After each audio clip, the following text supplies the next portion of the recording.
What's up guys, I'm Holly and welcome back to my YouTube channel. If you're new here, welcome. I hope you get something out of this, and if you do, please subscribe so you see all the future videos coming. Lots of advice videos, but also follow along workouts and a lot of random vlogs here and there, so you'll catch kind of everything. Now today's video is really exciting for me because it's long overdue. You guys keep asking me how I plan out my weekly training to get my strength workouts in and my running and my rest. And it's really different each week, so what I've decided to do is sit down today and really break down my mentality more than anything, how I think about things and stay flexible, but also how I keep kind of a good structure so I don't miss too much of my training any one week. I also will address in this video how I adjust things when I have a race coming up. All right, so let's get started with kind of general approach, where my thinking is each week. And if you're new here, quick background, I grew up dancing, danced professionally until about 5 years ago, and now I'm very much into CrossFit and ultra running, and I kind of balance those two throughout my week. I really enjoy a whole wide variety of workouts. I love CrossFit, of course. I go to these Pilates classes in Nashville. I love getting my different run workouts in, and of course my active recovery. So when it comes to CrossFit, if I enjoy the workout that day, I'm definitely going. For me, my preference is more of those longer Metcon pieces. Metcon stands for metabolic conditioning. So you're looking at 20, 30 minutes, cycles through, burpees, running box jumps, pull-ups, push-ups, stuff that just kind of that slow grind. You keep that heart rate up, but you're continuing to move through everything. Those are my favorite of the CrossFit workouts. I do also go on heavier days and where we're working on Olympic lifting, clean snatches, maybe heavy back squats. I know those are important to my training as well, but I'm less of a fan of them, so I'll make sure I get them in, but I'm not jumping at the chance every time. With running, it really comes down to my schedule. I run with a lot of my clients, so I have to keep in mind when I'm going out for hills with someone, or if I'm doing a tempo run with someone. That's going to affect my running schedule as well. If I have a race coming up, I'm going to usually set aside every other week 2 back-to-back days where I get that higher volume run in, and I'll talk more about later in this video. Other than that, I sprinkle in my rest, my active recovery, and at the end of this video, I'm also going to talk to you guys about what I do when I feel little aches and pains come up, little injuries, and how I manage my nutrition.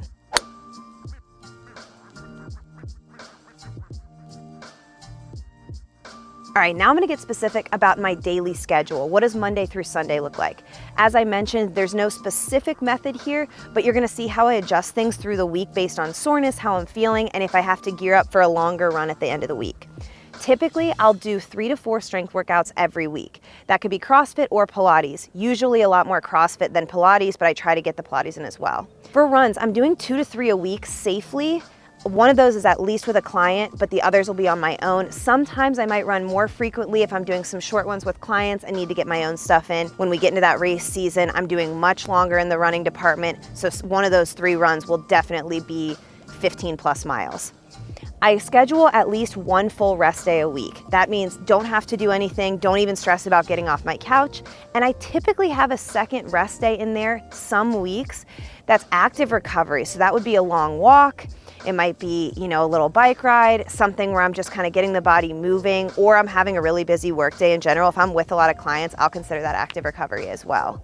Those are the main things that kind of stay the same throughout. Now, if I'm gearing up for something long, especially in ultra, so in the next 4 months, I have a 50 or a 100 coming up, the schedule will stay the same. So I'll keep the same number of strength, keep the same number of runs, sorry, I can't talk, and the rest, but what you're gonna see is I'm gonna minimize the level of what I'm doing in the gym, keep it easier in the gym, and I'm gonna give more of my effort to a longer run. So I'm still running just 2 to 3 days, but they're gonna be longer runs. They may be back to back, so I'm working on tired legs. That rest and recovery is really important to me, and no matter how I'm training, it usually shakes out that I have at least 1 rest day, maybe an additional active recovery day.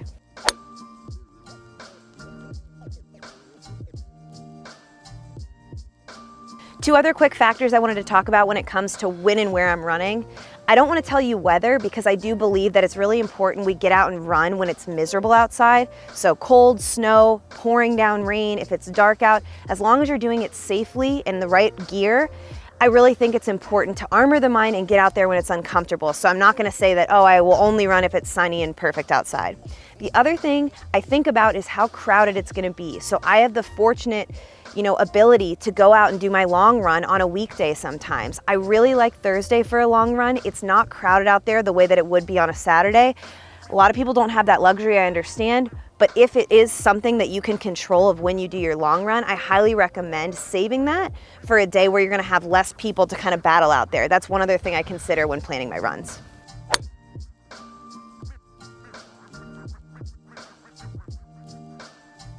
All right, so kicking things off with Monday, I typically start to plan my week out on Sunday night. They don't list the CrossFit workout at my gym until the night before at 9 p.m., so I really don't know what's coming until then.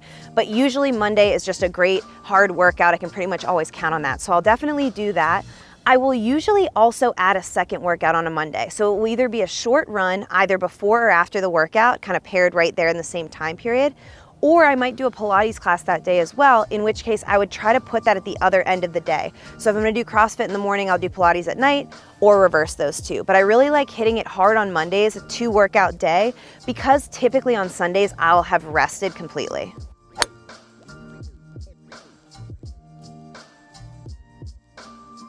This means come Tuesday, I'm pretty sore without fail every single week. You'd think I'd learned my lesson by now, but pretty much I hit it hard on Monday and I'm definitely feeling it Tuesday morning, which might for some of you be like, why are you killing yourself by the middle of the week? But for me, I like it because it gets me in the headspace of working on tired legs from the get-go. This is really important for my longer races because I'm gonna be moving on tired legs, and that's a big part of my foundation and groundwork when I'm thinking about my training. So I love CrossFit and group classes for this reason. It is kind of like a standing appointment or a meeting with myself that I can't miss. I pretty much always go to CrossFit on Tuesdays, even if I don't love the workout, because it's gonna force me in there to move for an hour. I will usually just do one workout on Tuesdays. If I do have a client run, I may just do the client run this week. I did a hill run with a guy and I decided not to go into the gym that day. Totally fine.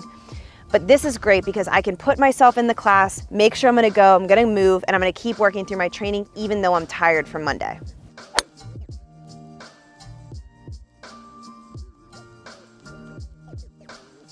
All right, guys, I'll be honest, Wednesdays are a question mark pretty much every week because they're my busiest work day. So I start usually very early in the morning, finishing pretty late at night. So my workout really comes down to my schedule.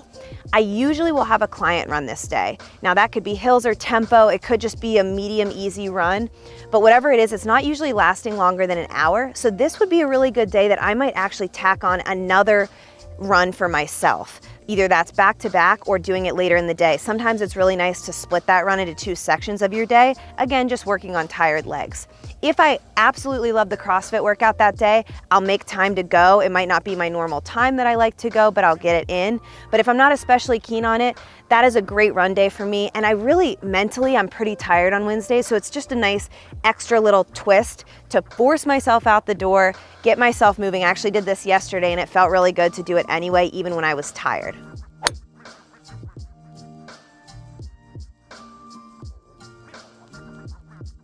As you can tell, I'm probably smoked by Thursday because I've done a lot Monday through Wednesday. So on this day, I love to just go for a really long walk or something in that active recovery department. I actually consider filming for you guys sort of active recovery. I demo things if I'm doing a short follow along run, something like that, or just really getting around outside. That's plenty for me on Thursdays typically. Now, if I'm training for a run, like I mentioned earlier, this is my day to hit that long run, that good long trail run.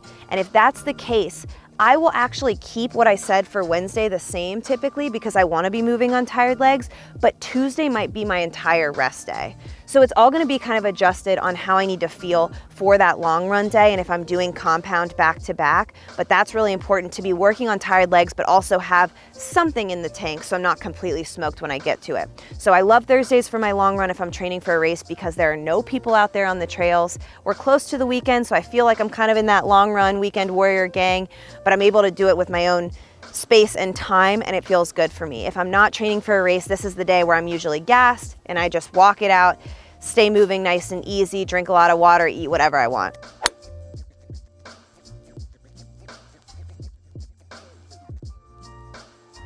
Now, Friday, Saturday, Sunday looks really different every week, and I really sat down to try to think about what I do most often, and it's really hard to pinpoint. So I'll just give you an example of how I think about it starting on Friday.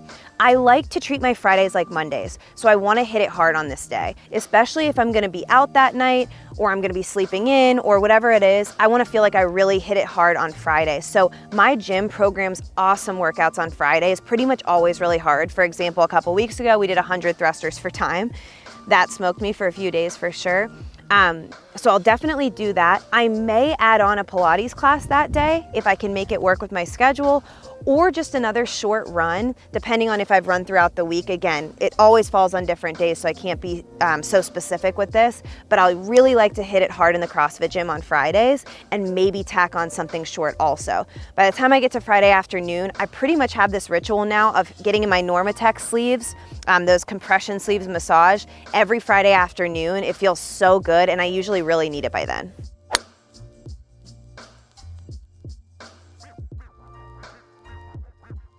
Saturday mornings are the best. If I'm gonna do a class, I usually pick one in the later time frame so I make sure I get my sleep on Friday night. So I may go to a Pilates class on Saturday morning. I may go find a group run. I know I was saying I don't like when it's crowded out there, but something about that group activity of it, especially if I'm gearing up for a race, paired with the Thursday long run I did, is a great, training volume, especially for when I gear up for something longer in the ultra department. So either find a good group run around the area. There's some good trail running groups I'm a part of here in Nashville. Signing up for a Pilates class. I typically lately haven't been going to CrossFit on Saturdays. The workouts are good, it's farther from my house and I feel like doing something a little bit different. So try to find a group run if it's in training season. That's within the 4 months of the race coming up. If it's not, maybe I'll do a Pilates class, maybe I'll just go on a really long walk with a friend. All kind of depends on the day.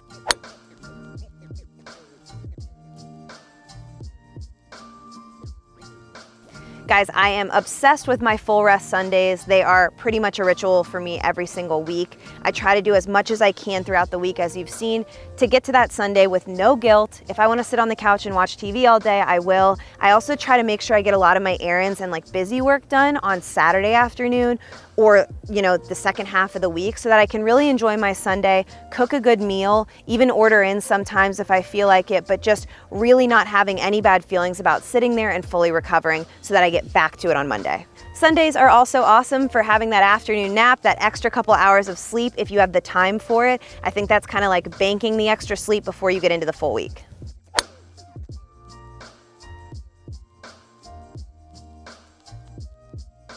All right, guys, now I'm gonna get specific with you about how I take care of my body and my mind to get me through week after week of this type of tough training. Now, it's also important to note here, if we're in the training cycle for a race and then we're out of it, we need to adjust accordingly. For example, if I'm gearing up for a 100-mile race and I'm doing a 15-mile run into the next day, a 20-mile run, those back-to-back days really add up on the body, especially from the caloric side. Am I getting enough to eat? Am I hydrating myself? Am I rolling out, getting that mobility work in to match what I'm doing? When I'm not training for a race, when I'm in my normal training schedule, am I doing what I need to be doing to make sure that each day I come in the gym or go out for that run with my client, ready to go, my body fully functioning and efficient, having been taken care of the night before? So here's what I want to say about injuries and little aches and pains that come up. For example, a couple weeks ago, I had a little twinge in my shoulder. It really hurt to go overhead. It felt this little nagging pain that never went away. It was always sort of there. So I had a couple of options. I could stay off the shoulder. I could completely avoid overhead movement for a couple of days, maybe stay out of the gym or adjust a workout. Remember, you're always allowed to adjust workouts in any group class you're in. Never feel pressure to do what you're being told. It's your workout, it's your body, so make sure you adjust that. Or I could take that opportunity to get some more running in and just stay out of the gym completely. What I chose to do instead was actually add in a little bit of supplementary work and figure out why my shoulder was hurting in the first place. This was a good note to myself. What am I doing wrong in my movement, my actual technique when I lift something that's causing this to happen? Because I don't lift a ton of weight overhead, but I was doing it in enough reps that it was aggravating it, which meant that I must be having a bad habit show up over and over again. So a good example here is we were doing a lot of overhead squats. I noticed, actually my coach noticed, it's great to have a good coach, I was internally rotating that shoulder. Now what was happening is I have a really good mobility overhead, so I'm internally rotated and I was up here by my ear. This did not like it, kind of the outside of the delt here. So what I did is do a little banded work on the rig where I would tie a band around the side, just do a little work, strengthening the accessory pieces of my shoulder, those little muscles, 5 minutes before class. Something that's small, but if you've never done it before and you add it in even twice a week, you're gonna see a difference. So I like to use those aches and pains to redirect my training, get me thinking about what I'm doing so I'm not always on autopilot. And when it comes to the lower body, if you guys are out there running quite a bit, it's important to know the difference between injury and soreness. Soreness is usually even between the two sides of your body, so both quads or both sides of the glutes. But if you're feeling like a really intense shin splint on one side or Achilles tendonitis, that aching pain every time that heel lands, even a little calf strain, those things are important to stop, look what's going on. Am I landing correctly? Am I actually just doing too much? Am I on a new surface and a new pair of shoes? Start to really slow things down, pull back the layers and look at what's going on. But if it's general soreness, I'm a really big fan of working through soreness. I think it makes us mentally tougher. We certainly shouldn't be sore every day, but a few days of working on tired legs is really beneficial overall, even if you're not training for a race.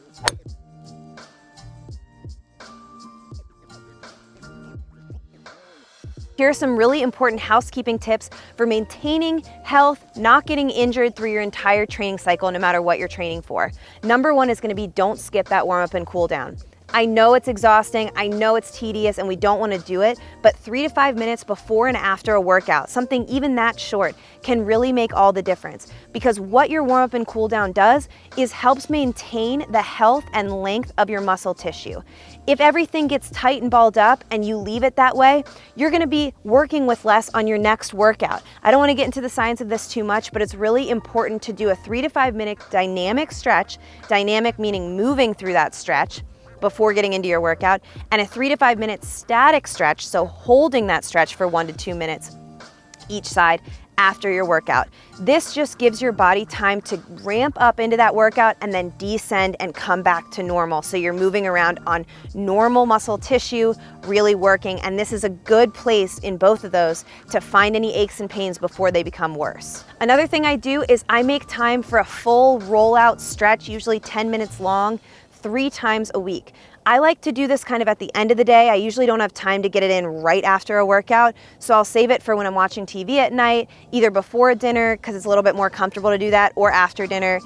And I spend time down on the ground. I'm actually gonna be posting in a few weeks here my full foam rolling routine. I'm probably gonna do a 15-minute one for you guys to use that's follow along, but I do reserve about 3 days a week for a full foam roll, use all my mobility tools, and really get down and dirty to see what's going on under the hood.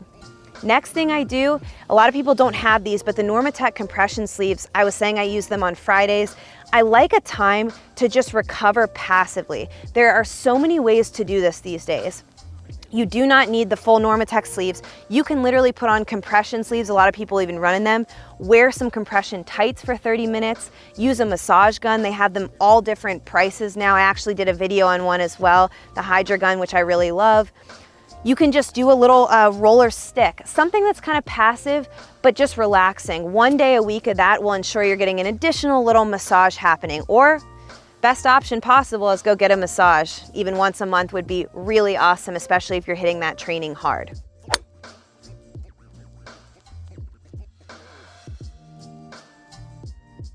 And we're gonna finish here with my nutrition tips. I get very specific on my nutrition in other videos. I can link a list here, but I want you guys to know that I keep my biggest meals around my workouts. I feel that my body responds best to that. So I get nice healthy snacks in right before for a little boost for my workout, my biggest meal happening right after my longest workout that day.